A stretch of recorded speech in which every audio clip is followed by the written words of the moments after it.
Terima kasih kepada moderator yang telah memberikan kesempatan kepada saya, kepada panitia, kepada ketua analog ini yang sudah sangat kreatif sekali dalam menyusun acara seperti ini. Assalamualaikum warahmatullahi wabarakatuh. Waalaikumsalam warahmatullahi wabarakatuh. Dan selamat siang Bapak Ibu. Waalaikumsalam warahmatullahi wabarakatuh. Om Swastiastu. Mudah-mudahan suara saya bisa kedengaran Bapak Ibu karena cuaca tidak memungkinkan ini. Alhamdulillah kedengaran Pak. Suaranya putus-putus Bapak dari Kabupaten Wonogiri, kami terima. Saya lanjutkan. Bapak Ibu yang saya hormati, peserta yang sangat berbahagia dari berbagai penjuru di Indonesia ini yang sudah terdaftar. Saya melihat ini yang menghadiri pada hari ini adalah kurang lebih 662 orang. Tadi panitia menyampaikan bahwa pesertanya kurang lebih yang mendaftar sekitar ribuan orang, 3.000 lebih. Ini menandakan bahwa kita sebagai guru, sebagai abdi negara ini sangat memerlukan sangat memerlukan ilmu-ilmu yang seperti diadakan sekarang ini. Pada hari ini kita mungkin akan berbagi pengalaman, berbagi pengetahuan, berbagi cerita, berbagi apa yang terbaik yang bisa kita berikan kepada siswa kita, kepada dunia pendidikan kita, dan tentunya secara makro kepada bangsa dan negara kita. Tema kita pada hari ini adalah guru sebagai motivator. Sebenarnya ini salah satu posisi saja dari banyak sekali fungsi dan peran-peran guru sebagai pengajar, guru sebagai pendidik, guru sebagai teladan, guru sebagai penganjur, guru sebagai penyemangat. Ada banyak sekali yang lain-lainnya. Bapak Ibu, sesungguhnya itu adalah merupakan tugas-tugas yang sangat berat dan diemban oleh para sahabat semua, teman-teman semua yang kali ini berprofesi sebagai guru, baik guru SD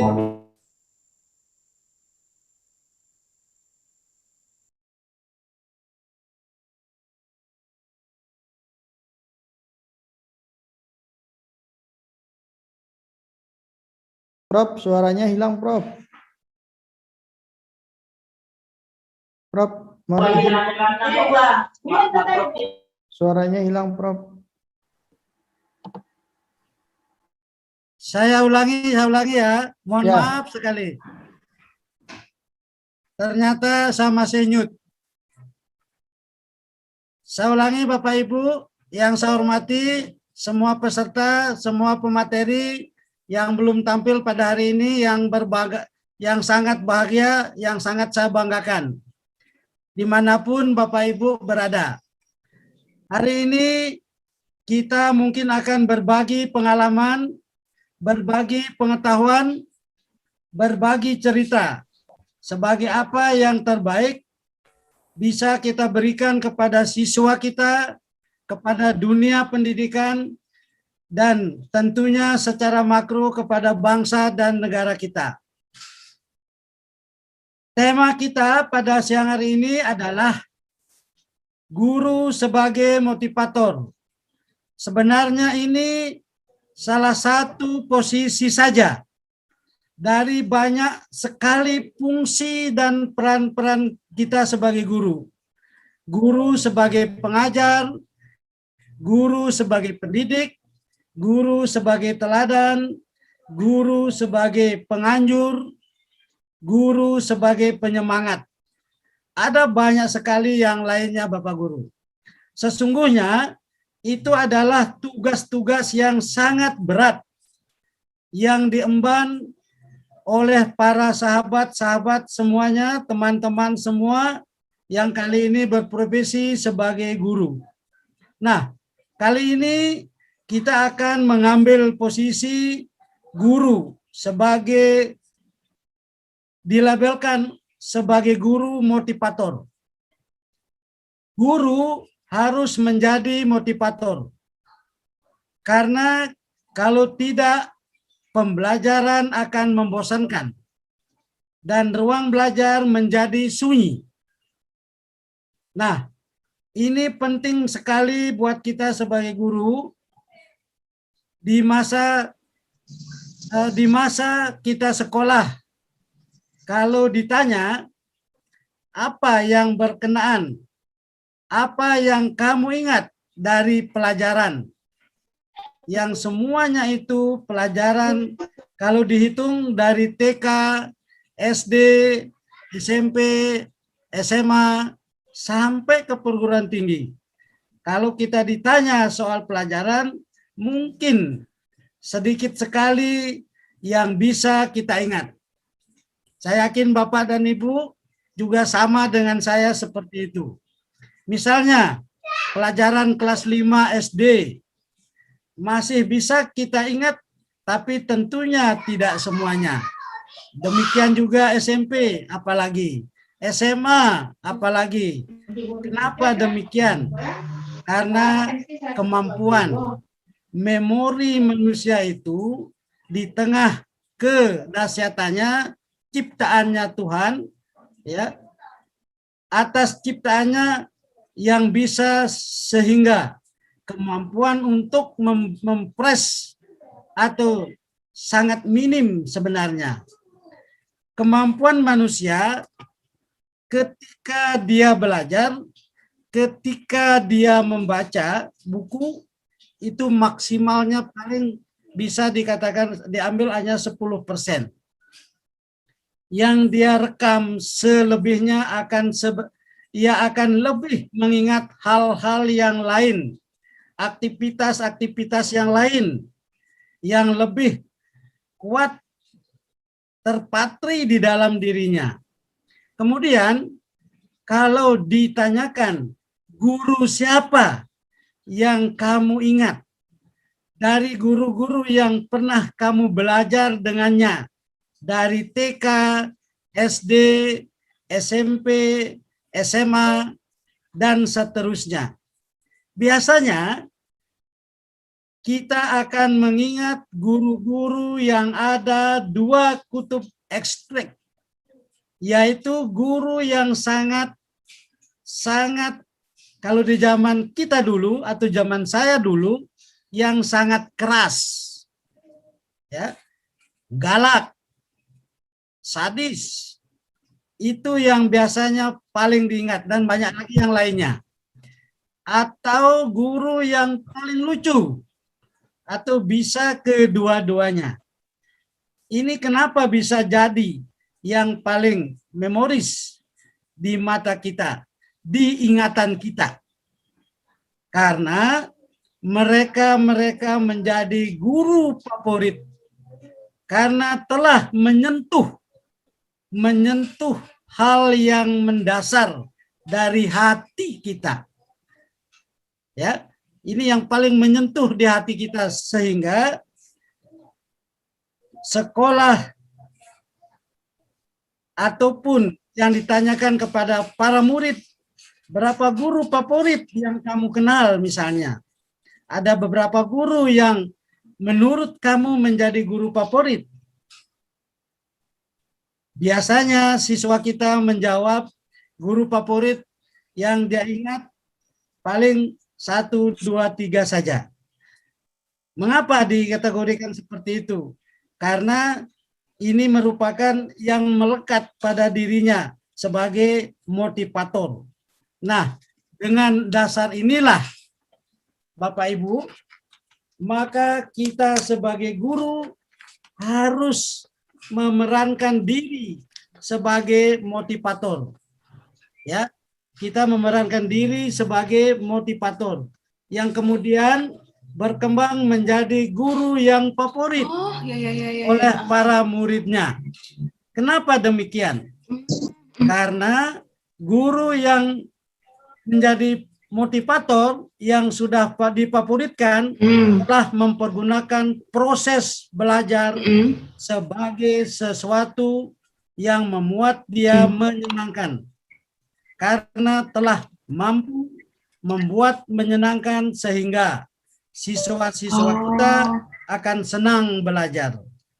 Jadi Enggak kok. seiring dengan kasus di mana banyak siswa yang menjadi tidak berprestasi, biasanya pelajaran-pelajaran tertentu bukan karena tidak menyukai atau menyukai pelajarannya, tetapi lebih karena peran dari para guru atau daripada gurunya itu sendiri. Tidak enak, lalu siswanya tidak senang kepada ilmunya, kepada pembelajarannya. Karena sistemnya, caranya yang ditampilkan, karena metodenya yang disampaikan guru dalam melakukan proses belajar pembelajaran ini tidak menyenangkan di mata murid dan sebaliknya. Banyak sekali murid-murid yang sangat senang kepada ilmu tertentu karena begitu mudahnya, begitu canggihnya cara disampaikan oleh guru tersebut. Sehingga kita pada mata pelajaran tertentu oleh guru tersebut sudah menyenangkan atau mempunyai metode yang menyenangkan, dia akan senang menunggu-nunggu kapan lagi ya mata pelajaran, misalnya Pak Guru si A kepada yang anak tersebut diajarkan oleh mereka, maka guru harus memerankan dirinya sebagai motivator. Dan bukti nyata Bapak Ibu, bagaimana dia memerankan dirinya sebagai atau seorang motivator, menggunakan konten, materi, kurikulum sebagai bahan untuk dia motivasi. Maka turunan atau dampak atau perilaku dari seseorang guru yang menjadi motivator secara gestur tubuhnya. Maksudnya Bapak Ibu, kita sebagai guru pada saat kita mengajar, kita harus berusaha di dalam kelas itu, kita harus berdiri dengan tegap, suaranya kita harus perhatikan, kita harus menyentuh hatinya daripada anak didik kita, dan kita harus memotivasi kepada anak didik kita sehingga dia merasakan memiliki ataupun merasa sebagai orang tuanya sendiri. Nah, seperti halnya seorang penyanyi, coba kita lihat penyanyi misalnya, bagaimana menyanyi sangat indah, seperti misalnya kalau yang saya diidolakan seperti Judika, seperti Anes misalnya, dan masih banyak penyanyi-penyanyi yang lain yang Bapak Ibu suka. Dia mempunyai lagu-lagu sehingga semua orang mendengarkan lagu yang dia nyanyikan terperan. Demikian juga guru, suaranya mulai dari salamnya misalnya, Assalamualaikum, mulai dari masuk itu, dia sudah bergetar suaranya, dia sudah mempunyai merasa memiliki semangat yang luar biasa, sehingga menjadi strum tersendiri bagi para muridnya sendiri. Cara itu, cara metode yang lebih penting daripada kurikulum Bapak Ibu. Daripada materi itu yang pertama jadi cara kita menyampaikannya, abstraksi, reaksi dalam pembelajaran bahasa itu adalah cara penyampaian itu lebih penting daripada konten bahasa itu sendiri. Kalau kita menerangkan akar tanggung jawab pelajaran, misalnya biologi ataupun IPS, cara kita merancangkannya. Nah, itulah lebih penting daripada konten itu sendiri. Prinsip yang pertama, prinsip yang pertama. Sedangkan prinsip yang kedua, Bapak Ibu, profil guru. Ya, profil guru. Karakter guru lebih penting daripada metodenya. Ini dibalik dengan yang saya katakan tadi. Materi lebih penting metode, sekarang karakternya, profilnya kita sebagai guru lebih penting daripada metodenya. Sehebat apapun, ya, apapun metode tidak lebih penting daripada profil seorang guru. Karena metode itu hanyalah turunan, cara, hanyalah dampak dari profil sang guru itu sendiri. Selanjutnya Bapak Ibu, jiwa daripada guru itu lebih penting daripada guru itu sendiri. Jadi yang ingin saya katakan pada kesempatan ini, yang saya ingin garis bawahi adalah seorang guru itu adalah segala-galanya, ya, segala-galanya. Dia menjadi kunci, dia menjadi muara, hulu, hilir, menjadi semua proses pembelajaran kita kepada para murid. Karena jiwa guru inilah menjadi seorang guru yang disenangi. Guru favorit, guru motivator, guru pengajar, guru pendidik, menjadi contoh, teladan, dan seterusnya. Menjaga roh sebagai seorang guru harus kita lakukan. Nah, kalau sudah begini, semua guru di dalam proses belajar mengajar tidak mungkin membosankan. Dan ruang kelas tidak akan sunyi, tidak sepi, karena semuanya bergerak, semuanya bertanya. Tadinya malas jadi rajin, yang tadinya merasa bodoh jadi mengerti dia, atensinya tinggi. Murid yang tadinya tidak tahu apa-apa menjadi tahu apa-apa. Murid yang tadinya malas menjadi rajin. Itu peran seorang motivator. Guru sebagai motivator. Disadari atau tidak disadari Bapak Ibu, sebenarnya guru itu memang seorang motivator. Kenapa? Karena tujuan dari semua ilmu yang diajarkan adalah untuk pergerakan kehidupan dan kemanfaatan bagi semua yang akan diperankan karakternya. Ini penting sekali buat teman-teman guru, saudara-saudara guru, baik guru SD, TK, SMP, dan SMA sampai ke perguruan tinggi. Kalau misalkan guru SD, guru SMP yang saya sebutkan tadi hanya berhenti hanya di kurikulumnya saja, jangan berhenti hanya mengajar. Target pencapaian kurikulum semester ini adalah ini misalnya. Anak mengetahui ini, itu, Anda jangan hanya berhenti di situ.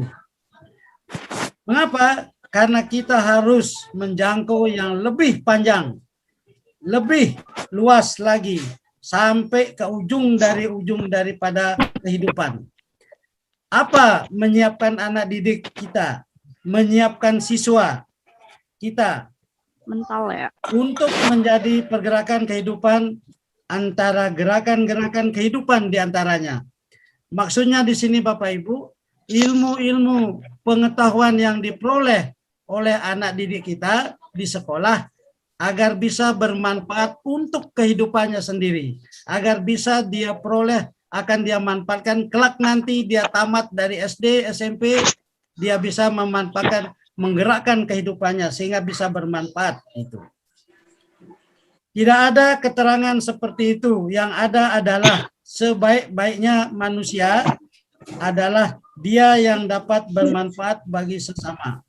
Semua itu adalah kendaraan jadi yang harus kita tanamkan kepada siswi kita, bahwa ilmu itu hanyalah alat, Bapak Ibu. Ilmu itu hanyalah alat. Ya. Untuk apa alat? Untuk mengisi kehidupan yang saya jelaskan tadi. Alat untuk mengisi kehidupan. Nah, jangan sampai kita memberikan kemampuan sekilas kepada siswa kita yang kemudian siswa-siswi kita tidak tahu itu alat untuk apa banyak ilmu sebenarnya yang dia dapatkan di sekolahnya. Ini fakta Bapak Ibu. Kehidupan ini tidak perlu kita gunakan sebenarnya, apalagi kalau kita sudah masuk ke dalam bidang-bidang yang lebih spesialis. Betapa banyaknya mata pelajaran. Kalau kita lihat sekarang di SD ada 9 misalnya mata pelajaran. Di SMA dan di perguruan tinggi lebih-lebih S2 sampai S3. Bahkan profesor. Yang sebenarnya ilmu-ilmu itu belum tentu kita perlukan. Bagian dari tugas guru sebagai seorang motivator menyiapkan para murid untuk menggerakkan kehidupan menjadi seorang penggerak. Ya, ingat, kita sebagai motivator Bapak Ibu, kita bisa menggerakkan siswa kita bisa menggerakkan hati kita menggerakkan murid kita sehingga bergerak semuanya. Menjadi seorang aktivis, menjadi seorang aktif menggerakkan lingkungannya, membenahi hal-hal yang harus dibenahi, melakukan kritik. Nah, ini diharapkan juga kita bisa mengkritik sebenarnya, dengan catatan mengkritik yang positif, ya, mengkritik yang positif bukan yang negatif. Ini kecuali misalnya kalau calon-calon negatif itu dia tabrak saja. Mana positif, mana negatif. Bapak Ibu yang saya hormati,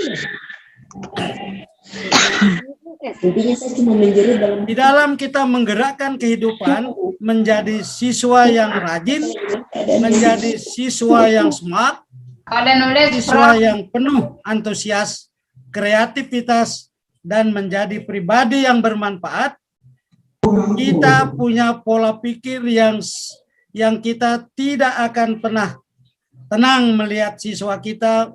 Maksudnya, kita tidak akan tenang kalau belum melihat siswa kita siap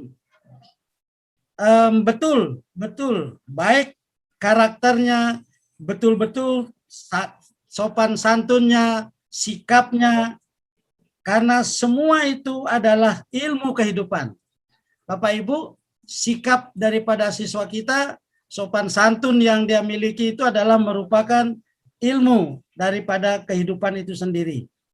Kalau orang pintar misalnya, tapi kalau sikapnya tidak bagus atau sikapnya kurang bagus, itu tidak akan bisa bermanfaat di masyarakat itu. Ini sering sekali terjadi Bapak Ibu, banyak orang pintar tetapi dia sombong sehingga tidak bergunalah di masyarakat, jadinya menjadi cemohan masyarakat. Ini yang kita tidak inginkan Bapak Ibu. Nah, selanjutnya Bapak Ibu, sebenarnya kerja guru sebagai motivator itu tugas utamanya Bapak Ibu. Tugas kita yang utama, ya, sebagai guru itu sebagai menggerakkan, membuat orang tadinya tidak mau menjadi mau, yang tadinya malas menjadi rajin, yang bodoh menjadi pintar, dari keadaan ekstrim, dari pindah ke keadaan ekstrim, karena motivasinya, karena ucapannya, karena anjurannya, pengaruhnya yang ada di dalam dirinya, sehingga orang bisa mau berubah dan bergerak. Ya.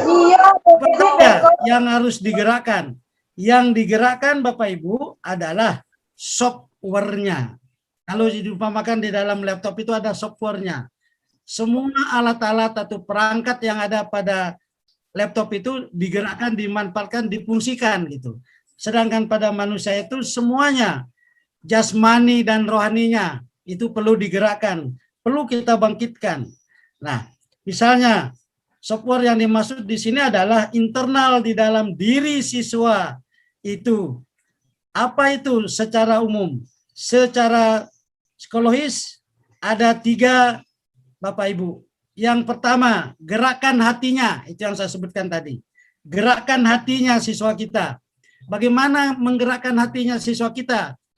Kita sering mengajar kepada anak didik kita sering memberikan tugas kepada anak didik kita sering memberikan latihan. Kalau dia bisa menjawab Bapak Ibu, kita berikan dia bantuan, kita berikan dia sentuhan. Bagus nak.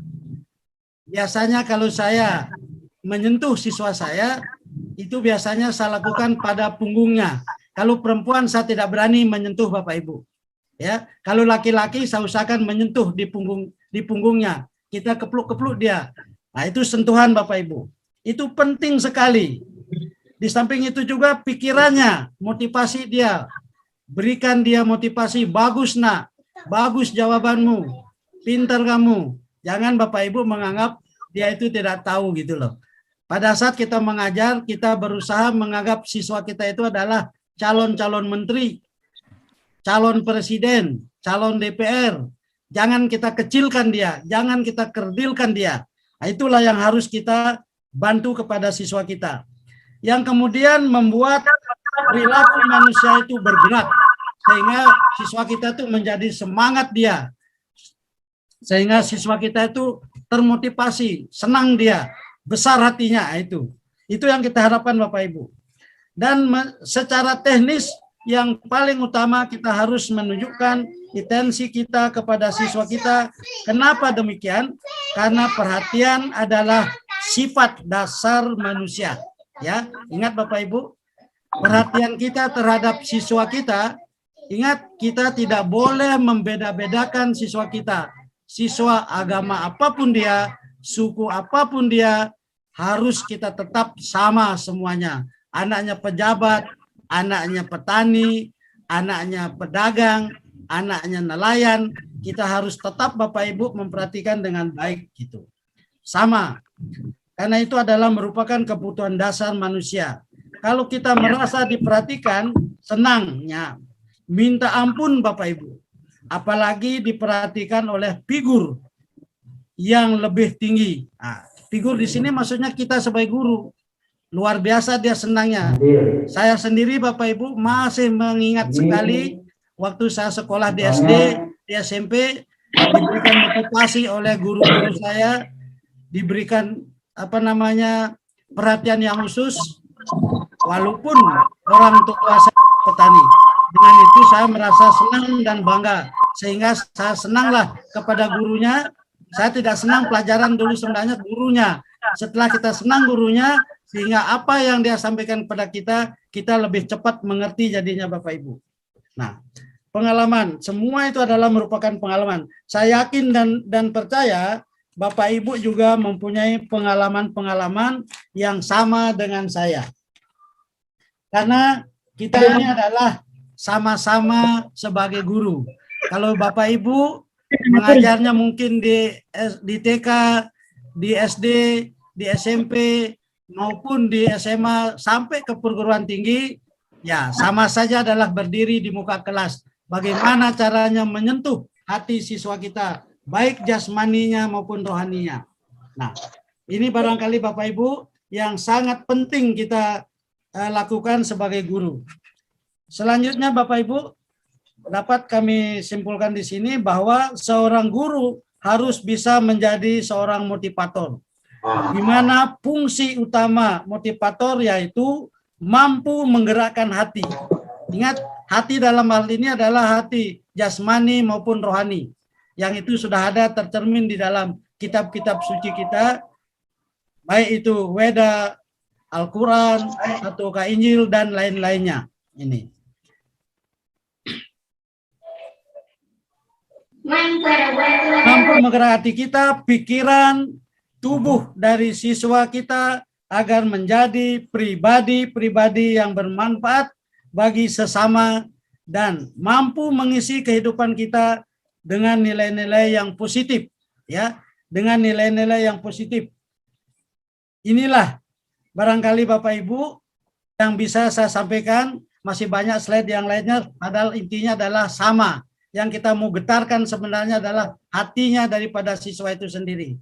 Ya, hatinya, pikirannya, bagaimana caranya. Memang perlu kita menggunakan metode, perlu menggunakan pendekatan, perlu menggunakan model pembelajaran, tapi kalau suara kita juga harus kita perhatikan, di mana gerakan badan kita juga harus bergerak dengan baik, ya, motivasi ekspresi muka kita juga harus kita sempurnakan kita yang lebih baik di hadapan siswa itu sendiri.